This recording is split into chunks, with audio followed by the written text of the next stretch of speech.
Salam semuanya, damai dari Allah Sang Bapa menyertai kita sekalian di dalam Kristus Yesus Tuhan. Pada video ini saya akan menjabarkan mengenai penjelasan Trinitas yang kerap kali disalahpahami oleh banyak orang. Nah, apa itu Trinitas? Ya. Allah Tritunggal atau Allah Trinitas berasal dari kata Latin Trinitas, di mana terbentuk dari dua kata tri dan unitas. Tri artinya tiga, unitas artinya keesaan. Ya, jadi Trinitas adalah ketigaan yang esa atau a compounded singleness. Nah, ketigaan yang esa maksudnya apa? Apakah tiga di dalam esa dan esa di dalam tiga? Nah, begini ilustrasinya. Allah yang esa, Allah itu artinya sesembahan. Makanya bunyi semua Israel adalah semua Yisrael Adonai Elohinu Adonai Ehad. Jadi Allah itu artinya sesembahan, bukan nama. Allah yang esa atau sesembahan yang esa hanyalah Sang Bapa. Ingat, Allah yang esa hanyalah Sang Bapa. Ya. Dia disebut sebagai Sang Bapa karena dialah sumber segala sesuatu.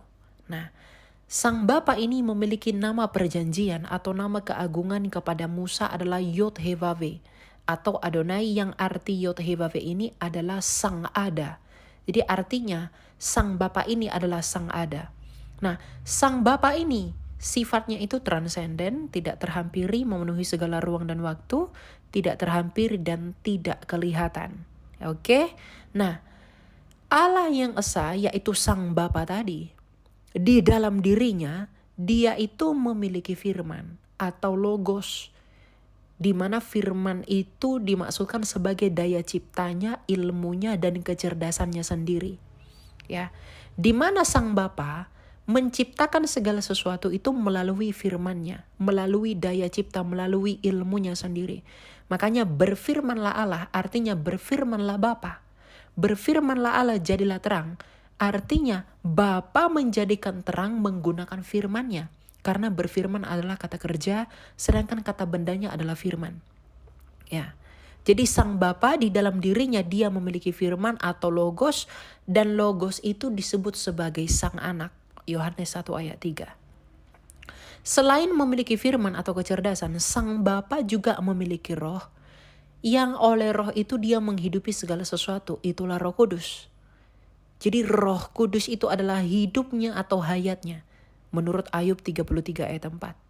Jadi Sang Bapa dengan anak atau firman-Nya sendiri dan Roh Kudus, itulah Tritunggal atau Allah yang esa.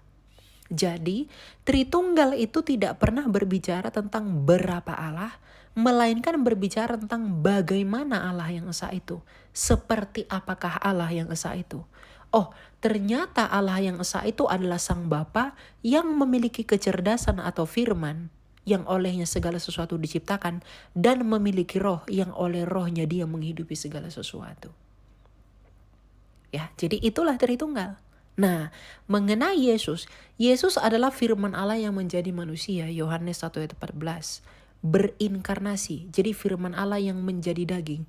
Inkarnasi itu berasal dari Yunani inkarne, in di dalam daging, karne itu in itu di dalam, karne itu adalah daging.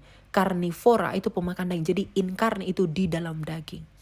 Nah, diberi nama Yesus atau Yehoshua, di mana arti nama Yesus ini berasal dari dua kata Ibrani, yaitu Yod-Heh-Vaveh, ya, artinya Bapa tadi, dan Yasha, artinya keselamatan. Jadi arti nama Yesus adalah Allah lah keselamatanku.